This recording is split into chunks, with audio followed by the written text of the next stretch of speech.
Welcome to sports live presented by cool. আপনাদের সাথে আছি আমি মঞ্জুরি আজাদ। সেই সঙ্গে আমি রঞ্জন শান্ত। আর আজকে স্পোর্টস লাইভ শুরু করছি ইউরো চ্যাম্পিয়নশিপের খবর দিয়ে। সেমিফাইনালের লড়াইয়ে ফ্রান্সকে 2-1 গোলে হারিয়ে ফাইনাল নিশ্চিত করেছে স্পেন। এই জয়ে ইউরোপ সেরা হওয়ার দৌড়ের শেষ ধাপে পৌঁছে গেছে দলটি। গতিময় ফুটবলের শুরু থেকে স্পেনের উপর চাপ তৈরি করে খেলতে থাকে ফ্রান্স, যার ফলও আসে খুব দ্রুত। কোপা আমেরিকার খবর, প্রথম সেমিফাইনালে কানাডাকে 2-0 গোলে হারিয়ে ফাইনাল নিশ্চিত করেছে আর্জেন্টিনা। দলের হয়ে জয়সূচক গোল দুটি করেন জুলিয়ান আলভারেজ ও লিওনেল মেসি। নিউ জার্সিতে ম্যাচের শুরু থেকে গোলের সুযোগ তৈরি করলেও যে কোনো দলই ভাঙতে পারছিল না ডেডলক। হয়ে গেল, অন্তত আর্জেন্টিনার যাওয়াটা নিশ্চিত হলো। অপরদিকে স্পেন, তারা দারুণ ফুটবল খেলেছে। ইয়ামুল তিনি যে আলোচনায় ছিলেন, 16 বছর বয়সী, গোলও পেলেন দারুণ একটা। একদম নিঃসন্দেহে, কিন্তু ফ্রান্সের কাছ থেকে মনে হয় আরেকটু বেটার পারফরমেন্স এক্সপেক্ট করেছিল পুরো ফুটবল বিশ্ব। ফ্রান্স কেন এরকম করে খুব একটা বেশি এক্সপেকটেশন অনুযায়ী খেলতে পারলো না, সেটা হয়তো বা একটা প্রশ্ন হয়ে থাকবে এইবারের টুর্নামেন্টে। কারণ অফকোর্স ওয়ার্ল্ড কাপ ফাইনালিস্ট ছিল, সেই রকম একটা ফর্মে ছিল, এত ভালো ভালো তারকা ফুটবলাররা আছেন, তারপরেও ফ্রান্স আসলে স্পেনকে খুব সম্ভবত ওইভাবে টক্করটা দিতে পারেনি, যেটা হলে হয়তো বা আরও বেশি জমতো ম্যাচটা। একেবারে কেমন হলো এই দুটো ম্যাচ এবং আরও দুটো ম্যাচ যে বাকি, সেগুলো বা কেমন হতে যাচ্ছে, সব মিলিয়ে আমরা কথা বলতে চাই জাহিদ হাসান এমিলির সঙ্গে। তাকে স্বাগত জানিয়েছি, সাবেক স্ট্রাইকার বাংলাদেশ জাতীয় ফুটবল দল। Please welcome to sports live. Thank you please বসবেন। কেমন হলো সব মিলিয়ে আসলে ম্যাচ? যদি বলা যায় আর্জেন্টিনাটা তো অনেকটা বলা যেত যে হ্যাঁ হয়তো ফেভারিটই ছিল তারা, এবং মেসি একটা গোল পেলো, সেটাও একটা ভালো ব্যাপার ভোরবেলা। তবে রাতের ম্যাচের দিকে একটা বাড়তি নজর ছিল সবার, অর্থাৎ স্পেন এবং ফ্রান্স। এমবাপ্পের দিকেও আলাদা নজর ছিল, খুব একটা আলো ছড়াতে পারলেনই না। এবং লামিন ইয়ামাল, যার কথা বলছিলাম, তিনি শেষ পর্যন্ত গোল পেলেন। ধন্যবাদ আপনাকে। থ্রু আউট দ্য টুর্নামেন্ট যদি দেখেন, আমার কাছে মনে হচ্ছে যে সেমিফাইনাল পর্যন্ত ফ্রান্স যেভাবে এসেছে, দে আর লাকি এই কারণে, কারণ অন ফিল্ডে কিন্তু তারা তেমন কোনো স্কোরিংয়ের জায়গাটাতে কিন্তু তাদের একটা বড় ল্যাকিং ছিল। তারা যে গোলগুলি করেছে ম্যাক্সিমামই কিন্তু অন গোল ছিল, মানে অপোনেন্ট করে দিয়েছে। ফিল্ড গোলে শুধু কিলিয়ান এমবাপ্পে একটা পেনাল্টিতে গোল করেছে। বাট লাস্ট ম্যাচে যদি দেখেন, গতকালকে রাতে যেটা হয়েছে যে ফ্রান্স কিন্তু শুরুটা করেছিল দুর্দান্ত, মানে থ্রু আউট দ্য টুর্নামেন্ট অন্যান্য ম্যাচগুলি যেভাবে শুরু করেছে তার থেকে আমার কাছে মনে হয় স্পেনের সাথে শুরুটা ছিল দুর্দান্ত। খুব আর্লি গোল পেয়ে যায়, এটা আসলে দলের জন্য একটা বড় প্লাস পয়েন্ট ছিল। বাট আপনার অপোনেন্ট যখন আসলে অনেক স্ট্রং থাকবে, তখন আসলে আপনি যত ভালোই শুরু করেন না কেন, সেটা আসলে এন্ড অফ দ্য ম্যাচ তো সেটা রেজাল্ট আমরা দেখেছি। এবং এই স্পেন দলটাকে নিয়ে আসলে যদি আপনি স্পেশালি বলেন, আমার কাছে মনে হয় যে স্পেন দলটা তরুণ এবং কিছু সিনিয়র প্লেয়ারের সমন্বয় একটা দল, যার কারণে আমার কাছে মনে হয় যে প্রত্যেকটা ডিপার্টমেন্টই সবাই খুব বেশ ভালোভাবে পারফর্ম করছে। অ্যাট দ্য সেম টাইম আপনি যদি ফ্রান্স দলে দেখেন, তাদের যে আপনারা যেভাবে হেডলাইনগুলি দিয়েছেন, সেখানে দেখেন কিলিয়ান এমবাপ্পের মতো প্লেয়ার আসলে 2022 ওয়ার্ল্ড কাপে একাই 4 গোল করেছে এক ম্যাচে, ফাইনাল ম্যাচে। তো ওই পারফরমেন্স তো আসলে এই ইউরোতে তেমনভাবে দেখা যায় না। অ্যাট দ্য সেম টাইম ওই ওয়ার্ল্ড কাপটা যদি দেখেন, সেখানে কিন্তু অ্যান্থনিও গ্রিজম্যানের একটা বড় ইনক্লুশন ছিল দলের ভিতরে। সুতরাং এই টুর্নামেন্টও কিন্তু গ্রিজম্যানকে আসলে ওইভাবে দেখা যায় না। সুতরাং আমি বলবো যে ফ্রান্স দলটা ওই ওয়ার্ল্ড কাপের পর থেকে স্পেশালি আসলে স্কোরিংয়ের জায়গাটাতে বড় একটা স্ট্রাগলিং পিরিয়ড তারা ফেস করে আসছে, এবং এই ইউরোতে সেটা কিন্তু তারা দেখিয়ে দিয়েছে। বাট স্পেন দলটাকে নিয়ে আপনারা আলাদা বলতে হয়, এবং আপনারাই বলেছেন যে লামিয়ান ইয়ামাল আসলে 17 বছরও হয়নি, নেক্সট স্যাটারডেতে তার 17 বছর হবে, এবং ইউরোতে সব থেকে কনিষ্ঠতম গোল স্কোরার। এবং যে গোলটা করেছে, আমি ইনক্রেডিবল গোল, মানে অবিশ্বাস্য একটা গোল। ওই সময় যেভাবে সে মোমেন্টাম দিয়েছে স্পেন দলকে, আমি বলবো যে ওই তখনই কিন্তু খেলা আসলে স্পেন দল কন্ট্রোল করেছে। আর যদি হোল ম্যাচ দেখেন, আমি বলবো যে স্পেন আসলে ওই গোল কনসিড করার পরে তারা আসলে ফ্রান্সকে আর কোনোভাবেই ম্যাচে ব্যাক করতে দেয়নি। পুরোটা ম্যাচে কিন্তু তারা ডমিনেট করেছে। এখানে একজন প্লেয়ারের কথা স্পেশালি বলতে হয়, আমরা হয়তো নিকো উইলিয়ামস এবং আপনার লেমিয়ান ইয়ামেলের কথা বলি, বাট ড্যানি অলমোর কথা যদি বলেন, থ্রু আউট দ্য টুর্নামেন্ট আমার কাছে মনে হয়েছে যে স্পেন দলের সব থেকে ক্রিয়েটিভ প্লেয়ার। এবং আপনি যদি বলেন যে তার দলের পারফরমেন্স প্লাস হচ্ছে দলের সে যেভাবে সাপোর্ট দিয়ে গিয়েছে, সেইটা আসলে আমার কাছে মনে হয় যে এই ফাইনাল পর্যন্ত আসার একটা বড় অবদান তার ছিল। আপনি যদি দেখেন কোয়ার্টার ফাইনালের ম্যাচটাতে যদি দেখেন, সেখানে সে জার্মানির সাথে গোল করে সাথে সেম টাইম গোল করিয়েছে। গতকালকেও যদি দেখেন, সে কিন্তু গোল নিজে একটা করেছে, এবং পুরো ম্যাচ কিন্তু দুর্দান্ত খেলেছে। আমি বলবো যে ম্যাচটা অনেক দুর্দান্ত ছিল। বাট স্পেন এই ইউরোতে আমার কাছে মনে হয় যে সব থেকে বেটার ফুটবল খেলেই তারা ফাইনাল আসছে। একদম। এমিলি ভাই, আমি একটু জানতে চাই, এবারে বোথ টুর্নামেন্টে দুই দিক থেকেই একদম যে তারকা হাইপড যে প্লেয়াররা থাকে, যাদের দিকে সবসময় আমাদের নজর থাকে যে তারা আসলে কেমন খেলবে বা কী চমক দেখাবে বা লিড দিবে জয়ের জন্য, এবারে তারকাদের কাছ থেকে কি একটু আনএক্সপেক্টেড পারফরমেন্স পেয়েছেন কিনা? মেসিও এত দেরি করে তার প্রথম গোলটা পেল এবার টুর্নামেন্টে, সব কিছু মিলে তারকাদের দিকে যেরকম নজর ছিল তেমনটা কি পেয়েছেন তাদের কাছ থেকে? না, এটা আপনি একদম ট্রু বলেছেন। দেখেন তারকারা তো আসলে এভাবে কেউ পারফর্ম করতে পারে না। কিলিয়ান এমবাপ্পের কথা যদি বলেন, ক্রিস্টিয়ানো রোনালদোর কথা যদি বলেন, অ্যাট দ্য সেম টাইম আপনি যদি ওদিকে লিওনেল মেসির কথা বলেন, পুরো টুর্নামেন্টে মাত্র একটা গোল করেছে, যেটা আসলে লিওনেল মেসির ক্যারেক্টারের সাথে একদমই যায় না। তারপরও মানে যে সময়টা আসলে সে গোল করে, সেইটা আসলে আমার কাছে মনে হয় যে খুব ভালো একটা মোমেন্টে সে গোলটা পেয়েছে, কারণ নেক্সট তার ফাইনাল সামনে রয়েছে। বাট আপনি যদি বলেন কিলিয়ান এমবাপ্পে, ক্রিস্টিয়ানো রোনালদো বা অন্যান্য যে প্লেয়াররা রয়েছে, তারা তো আসলে এই মুহূর্তে যেভাবে ইউরোতে তারা পারফর্ম করেছে, সেভাবে তো আসলে তাদের নামের সাথে এটা যায় না। বাট এইটা ট্রু যে আপনি যদি এই ইউরোটা দেখেন, কিছু নতুন প্লেয়ার কিন্তু আমার কাছে মনে হয় যে ইন ফিউচার তারা সুপারস্টার হতে যাচ্ছে, তারা কিন্তু সেটা প্রমাণ করেছে। স্পেশালি যদি লেমিয়ান ইয়ামেল, নিকো উইলিয়ামসের কথা বলি, অ্যাট দ্য সেম টাইম আপনি যদি জার্মানির জামাল মুসিয়ালার কথা বলেন, বেশ কিছু প্লেয়ার রয়েছে যারা ইন ফিউচার মেসি রোনালদোর জায়গাটা নিতে যাচ্ছে। তো এইটা একটা পজিটিভ দিক। বাট যেটা বলেছেন ইটস ট্রু যে আসলে যারা সুপারস্টার ছিল, তারা আসলে তাদের নামের উপরে সেই পারফরমেন্সটা করতে পারেনি। মিলু ভাই, দুই টুর্নামেন্টের দুই ফাইনালিস্ট তো পাওয়া গেল, কিন্তু এখনো দুই দল পাওয়া বাকি। ডাচরা ইংলিশদের মুখোমুখি হতে যাচ্ছে, পাশাপাশি উরুগুয়ে কলম্বিয়া, তারা তো লড়বে। এক্সাইটিং হতে যাচ্ছে কিনা এই ম্যাচ দুটো? হ্যাঁ, অবশ্যই। এখন যেহেতু সেমিফাইনাল ম্যাচ, এখানেও তো আসলে আপনার আর কোনো অপশন, আপনাকে ম্যাচ জিতে ফাইনালে যেতে হবে। এবং থ্রু আউট দ্য টুর্নামেন্ট যদি বলেন, ফ্রান্সের মতো ইংল্যান্ডও কিন্তু আমি বলবো যে কিছুটা লাকের জন্য কিন্তু তারা আজকেই সেমিফাইনাল ম্যাচ খেলছে, এবং তারাও কিন্তু তাদের যে আপনি যদি এবারের ইউরোটা দেখেন, সেখানে আমার কাছে মানে সব থেকে এক্সপেন্সিভ দল হলো ইংল্যান্ড দল। 1 পয়েন্ট মানে $1.5 বিলিয়ন, $1.5 বিলিয়ন তাদের মানে মার্কেট ভ্যালু, তাদের পুরো স্কোয়াডে, যেটা চিন্তাই করা যায় না। তো এই দলটা আসলে যেভাবে স্ট্রাগল করে আসলে সেমিফাইনালে আসছে, এইখান থেকে অবশ্যই তারা চাইবে না কোনোভাবে আসলে এই ম্যাচটা হারতে। ডেফিনেটলি তারা এইটাতে তাদের বেস্ট ফুটবল খেলে আপনার ফাইনালে যেতে চাইবে। অ্যাট দ্য সেম টাইম আমার কাছে মনে হয় যে নেদারল্যান্ডস দলটাকে নিয়ে আলাদা করে বলতে হয়, কারণে টুর্নামেন্টটা যখন শুরু হয় তখন আসলে নেদারল্যান্ডস দলটাকে আসলে আমরা ওইভাবে তেমন একটা কাউন্ট করি না। বাট ম্যাচ বাই ম্যাচ যদি দেখেন, তারা প্রত্যেকটা ম্যাচে ডিফারেন্টভাবে খেলেছে এবং ইমপ্রুভ করেছে। স্পেশালি যদি লাস্ট ম্যাচ দেখেন, তারা দুর্দান্ত ফুটবল খেলে কিন্তু সেমিফাইনাল আসছে রোমানিয়াকে হারিয়ে। সুতরাং আমি বলবো যে নেদারল্যান্ডস দলে কিছু অ্যামেজিং প্লেয়ার হচ্ছে, লাইক যদি কোডি গেপকোর কথা বলেন, মেম্ফিস ডিপাই সামনে থেকে ভালো খেলে, জাভি সিমন্স মিডফিল্ড থেকে দুর্দান্ত খেলে। তাদের ডিফেন্সে কিন্তু আমরা জানি ড্যামফ্রিজ, নাথান একে এবং বিশ্বের সর্বশ্রেষ্ঠ ডিফেন্ডার যাকে বলি ভার্জিল ভ্যান ডাইক, তারা কিন্তু দুর্দান্ত খেলছে। সুতরাং এই নেদারল্যান্ডসের অ্যাগেনস্ট ইংল্যান্ডের ম্যাচটা খুব একটা 50-50 ম্যাচ হতে যাচ্ছে, এটা আমরা আশা করতে পারি। বাট অন ডেতে যে আসলে যারা ভালো করবে তারাই জিতবে। এবং কলম্বিয়ার সঙ্গে উরুগুয়ে যে খেলাটা, সেগুলো নিয়ে আমরা কথা বলবো। তবে এই যে দুটো ম্যাচ নিয়ে আমাদের হাতে প্রতিবেদন আছে, আমরা সেই প্রতিবেদনটা দেখে নেব।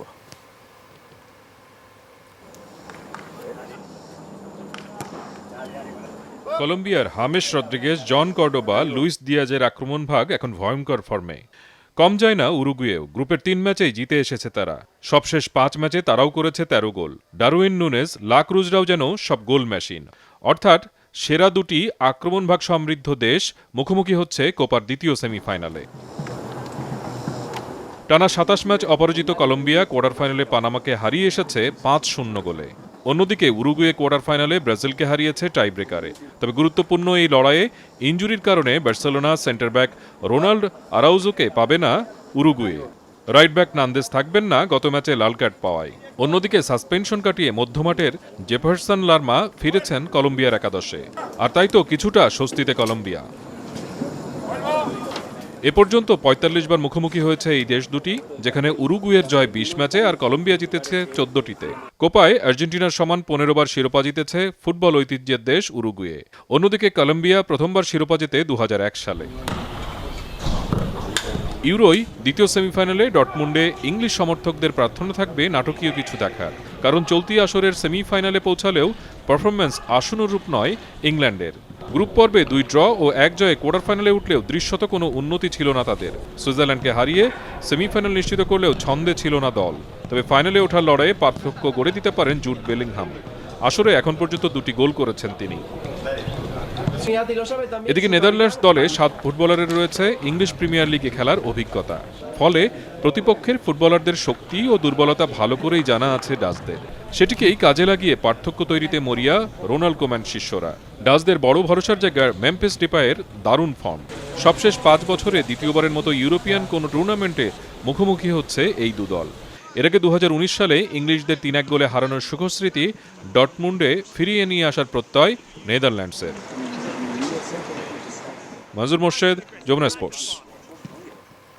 ইংল্যান্ড এবং নেদারল্যান্ডস মনে হয় অনেকদিন পর সমর্থকদের একদম আশানুরূপ একটা ফর্মে আছে, বহু বছর পর বলতে গেলে, এক যুগ পর। বাট ইংলিশ দলটা যেমনটা আপনি বলছিলেন যে অনেক বেশি এক্সপেন্সিভ, বাট কিছু একটা মনে হয় সমস্যা হয়ে যায় যে ইংলিশ দলটা কেন জানি ফাইনাল পর্যন্ত যে এই যে সফরটাতে একটু মনে হয় হড়কিয়ে যায়। সব মিলে এই ম্যাচটাতে কাকে ফেভারিট ভাববেন এবং কেন? ইংল্যান্ডের ব্যাপারটা হচ্ছে ইংল্যান্ডে কিন্তু অনেক ম্যাচ উইনিং প্লেয়ার আছে। আমরা যদি ফিল ফোডেন, অ্যারন সাকা, হ্যারি কেন, পিছনে জুড়ে বেলিংহাম, বাট আপনি যদি অ্যারন সাকা এবং ফিল ফোডেনের পারফরমেন্স দেখেন, তারা ক্লাব ফুটবলে যেভাবে এফোর্ট দেয় আসলে ইউরোতে কিন্তু ওইভাবে দেখা যাচ্ছে না। অ্যাট দ্য সেম টাইম আমি বলবো যে হ্যারি কেনও তো আসলে আপনি জানেন যে এবার বায়ার্ন মিউনিখের সর্বোচ্চ গোলদাতা হয়েছে এবং পুরা সারা পৃথিবীতে যতগুলি লিগ হয় সব থেকে টপ স্কোরার সে। তো সেইখান থেকে ইউরোতে তো তাকে ওইভাবে দেখা যাচ্ছে না। বাট যেটা হয় যে এরা বিগ প্লেয়ার আসলে বিগ ম্যাচে হয়তো তারা তাদেরকে প্রমাণ করার চেষ্টা করবে। বাট যেটা সত্যি কথা, নেদারল্যান্ডস দলটা আসলে ম্যাচ বাই ম্যাচ ইমপ্রুভ করে আসলে যেহেতু সেমিফাইনাল আসছে এবং তারা এই টুর্নামেন্টে অবশ্যই ফাইনাল খেলতে চাবে এবং তাদের কিছু ম্যাচ উইনিং প্লেয়ার আছে, স্পেশালি মেম্ফিস ডিপাইয়ের কথা বলা হয়েছে, কোডি গ্যাপকোর কথা বলা হয়েছে, পিছনে জেভি সিমন্স রয়েছে। At the same time defence তো আমি বলবো যে দুর্দান্ত একটা ডিফেন্স লাইন রয়েছে। বাট যেটা হয় যখন ডেতে আসলে যারা ভালো খেলবে তারা এই ম্যাচটা জিতবে। বাট আপনি যদি আমাকে বলেন কিছুটা এগিয়ে রাখার জন্য, আমি ইংল্যান্ডকে রাখবো, বিকজ যেহেতু বিগ ম্যাচ, এখানে অনেক বিগ প্লেয়ার রয়েছে যারা হয়তো পারফর্ম করলে হয়তো তারা জিততে পারবে। উরুগুয়ে কলম্বিয়ার কথা অবশ্যই বলতে হবে। বলা হচ্ছে ব্রাজিলের হলুদ জার্সির অভাব কলম্বিয়া কিছুটা হলেও পূরণ করছে। উরুগুয়েও দারুণ ছন্দে, দুই দলই ভালো ফুটবল খেলছে। এই দুই দল নিয়ে কি বলবেন? আমি কলম্বিয়াকে এক কথা এগিয়ে রাখবো। যদি আপনি আমাকে বলেন উরুগুয়ে দুর্দান্ত খেলছে, বাট উরুগুয়ে দুর্দান্ত খেলেছে গ্রুপ স্টেজে ম্যাচগুলিতে। পরবর্তী সময় ব্রাজিলের সাথে যে আশানুরূপ মানে যেভাবে পারফরমেন্স করার কথা ছিল, ব্রাজিল ওই ম্যাচটা আনফর্চুনেট পেনাল্টি শুট আউটে হেরে গেছে। ব্রাজিল জিততেও পারতো, বাট যেটা হয়েছে যে উরুগুয়ে দলটাতে কিছু ভালো প্লেয়ার অ্যাবসেন্স রয়েছে। আপনি জানেন রোনাল্ডো আরোহর একটা ইনজুরি রয়েছে, ন্যাথান ন্যান্ডেস কিন্তু লাস্ট ম্যাচে আপনি জানেন রেড কার্ড খেয়েছে। তো ওইখানে আসলে কারা কোপ আপ করতে পারবে সেটা একটা কনসার্নের জায়গা। অ্যাট দ্য সেম টাইম কলম্বিয়ার কিন্তু আপনি জানেন লার্মা, তাদের মিডফিল্ডার জাফরান লার্মা কিন্তু এই ম্যাচে ফিরছে ইউলো কার্ড সাসপেনশন থেকে। সে কিন্তু দুর্দান্ত midfielder player. At the same time আপনি যদি তাদের সামনে তিনজন প্লেয়ারকে দেখেন, জেমস রড্রিগাস, ডিয়াজ এবং আপনার কোয়ার্দাবো, তিনজন কিন্তু দুর্দান্ত ফর্মে, স্পেশালি জেমস রড্রিগাসের কথা বলতে হয়। আসলে আমরা তো আসলে জেমস রড্রিগাসকে কিন্তু ওয়ার্ল্ড কাপ থেকে চিনিছি এবং তারপর থেকে তার ক্লাব ফুটবলে অ্যাবসেন্ট ছিল। বাট এই টুর্নামেন্টে সে এত অসাধারণ খেলছে, তার পারফরমেন্স 4টা ম্যাচে 3টেই ম্যান অফ দ্য ম্যাচ হয়েছে। সুতরাং তার পারফরমেন্সের উপরে ভিত্তি করে কিন্তু কলম্বিয়া দলটা আসলে সামনে দিকে এগিয়ে যাচ্ছে। বাট আমার কাছে যদি বলেন, আমি কিছুটা হলেও কলম্বিয়াকে এগিয়ে রাখবো। তো সব মিলিয়ে আসলে এই দুটো ম্যাচের তাহলে যে আপনি প্রেডিকশন যেটা সেটা করলেন, তো কোন ম্যাচটা অনেক বেশি টাইট হতে পারে বোধহয় বা কম্পিটিটিভ হতে পারে বলে মনে হয়? দুইটা ম্যাচই কম্পিটিটিভ হবে এই কারণে, যেহেতু ম্যাচটা সেমিফাইনাল, এখানে কিন্তু আপনি জিতলেই ফাইনাল থ্রো করবেন, সুতরাং কেউ এখানে হারতে চাবে না। বাট যেটা হয়েছে যে উরুগুয়ে যদি হিস্ট্রি দেখেন, তারা কিন্তু এই কোপা আমেরিকার সর্বোচ্চ চ্যাম্পিয়ন আর্জেন্টিনার সাথে যৌথভাবে। At the same time Colombia অনেক বছর পরে আসলে তারা যেহেতু সেমিফাইনালে চলে আসছে, তারা 2021 সালে কিন্তু তারা আর্জেন্টিনার সাথে হেরে কিন্তু বাদ হয়ে গিয়েছিল।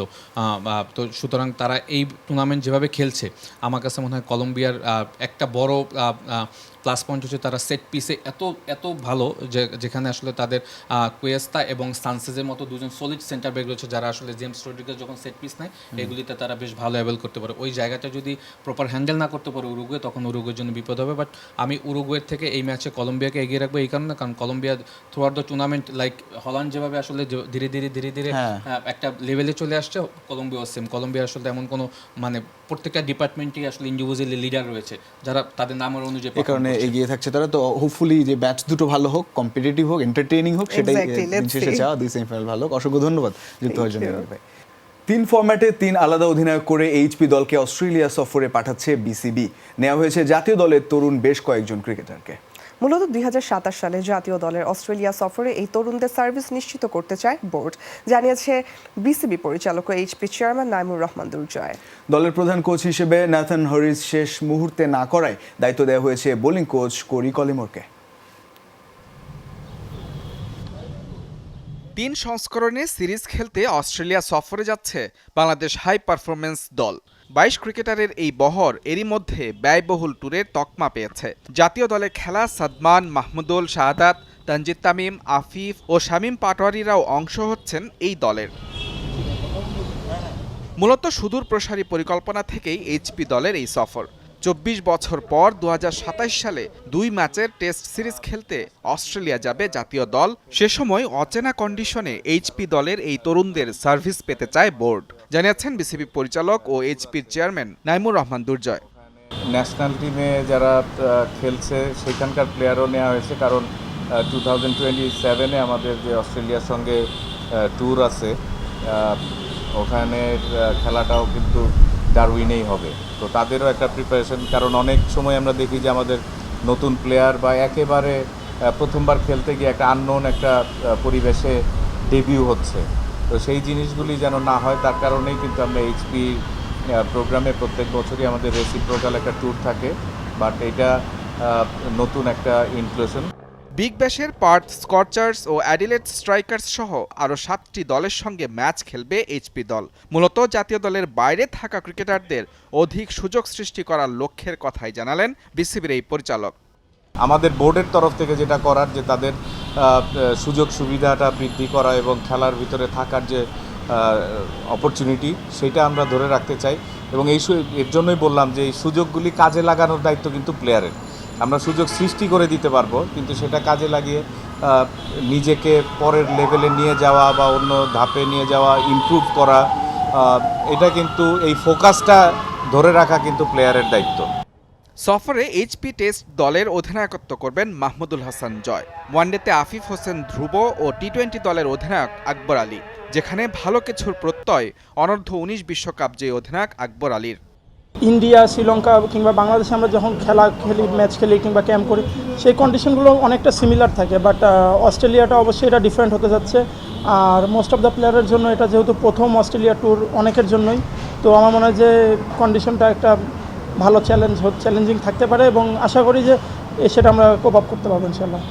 শনিবার অস্ট্রেলিয়ার উদ্দেশ্যে যাত্রা করবে দল, তবে বাবার অসুস্থতার কারণে সাবেক ওজি স্পিনার নাথান হরিজ কোচ হচ্ছেন না আকবর আফিফদের।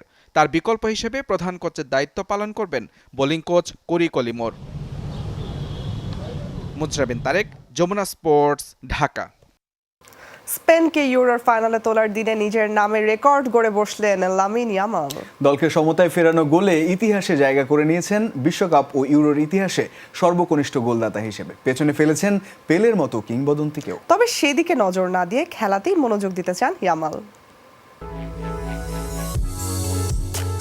ইউরোর প্রথম সেমিফাইনালে ফ্রান্সকে হারানোর দিনে স্পটলাইট নিজের দিকে করে রাখলেন লামিন ইয়ামাল। স্পেনকে ফাইনালে তোলার দিনে নিজের নামটা স্বর্ণাক্ষরে লিখে রাখলেন 16 বছর বয়সী এই ফুটবলার। মিউনিখে এক রাতেই একাধিক অর্জনের সাক্ষী হলেন তিনি। আসর জুড়ে দুর্দান্ত পারফর্ম করা এই ফরওয়ার্ড শেষ চারের মঞ্চে নিজেকে ছাড়িয়ে গেলেন আরও এক ধাপ। তার অসাধারণ নৈপুণ্যে ফ্রান্সের বিপক্ষে 1-0 গোলে পিছিয়ে থাকা স্পেন ফিরে পায় প্রাণ। ইয়ামালের হাওয়ায় ভাসানো শট সামান্য বাঁক খেয়ে চলে যায় গোলপোস্টের জালে। দলকে সমতায় ফেরানোর পাশাপাশি রেকর্ড বুকে জায়গা পেলেন ইয়ামাল। বিশ্বকাপ ও ইউরোর ইতিহাসে কম বয়সী ফুটবলার হিসেবে সেমিফাইনালে গোল করার কীর্তি গড়লেন তিনি। 1958 বিশ্বকাপে পেলের করা 17 বছর 239 দিনের গোলটি ছাপিয়ে এখন উজ্জ্বল শনিবারে পূর্ণ 17 বছরের বয়সে পা রাখতে যাওয়া এই স্প্যানিয়ার্ড। তবে রেকর্ডের চেয়ে খেলাতেই বেশি মনোযোগ দিতে চান ইয়ামাল। এসব নিয়ে আমি খুব একটা ভাবি না, আইকন হয়েছে কিনা এসবেরও খবর নেই আমার কাছে। এগুলো তো মাঠের খেলায় কাজে লাগে না। আমার কাজ দলকে সহায়তা করা, সেই চেষ্টাই করি সব সময় এবং ম্যাচেও তাই করেছি। রেকর্ডের কারণে নিশ্চিতভাবে আলাদা হয়ে ইতিহাসের পাতায় ঠাঁই পাবে ইয়ামালের এই গোল। পাশাপাশি তার দর্শনীয় ফিনিশিংটি এগিয়ে আছে এবারের আসরের সেরা গোলের দৌড়ে। তবে এই প্রাপ্তির চেয়ে দলকে ফাইনালে তুলতে পারার তৃপ্তিতেই সন্তুষ্ট ইয়ামাল। এই জয় ও ফাইনালে উঠতে পেরে আমি দারুণ আনন্দিত। জানি না টুর্নামেন্টের সেরা গোল কিনা, তবে এটা আমার কাছে স্পেশাল এই কারণে যে দল ফাইনালে উঠেছে। নিঃসন্দেহে এটা আমার জন্য সুপার স্পেশাল। বার্সেলোনার জার্সিতেও আলো ছড়িয়ে যাচ্ছেন লামিন ইয়ামাল। সেখানেও কম বয়সে গড়েছেন নানা কীর্তি। এবার ইউরো চ্যাম্পিয়নশিপেও আলাদা করে নিজের ছাপ রেখে যাচ্ছেন এই ফরওয়ার্ড। নাসিফ শুভ, যমুনা স্পোর্টস। এই ছিল আজকের স্পোর্টস লাইভ। এতক্ষণ সাথে থাকার জন্য সবাইকে ধন্যবাদ। আল্লাহ হাফেজ।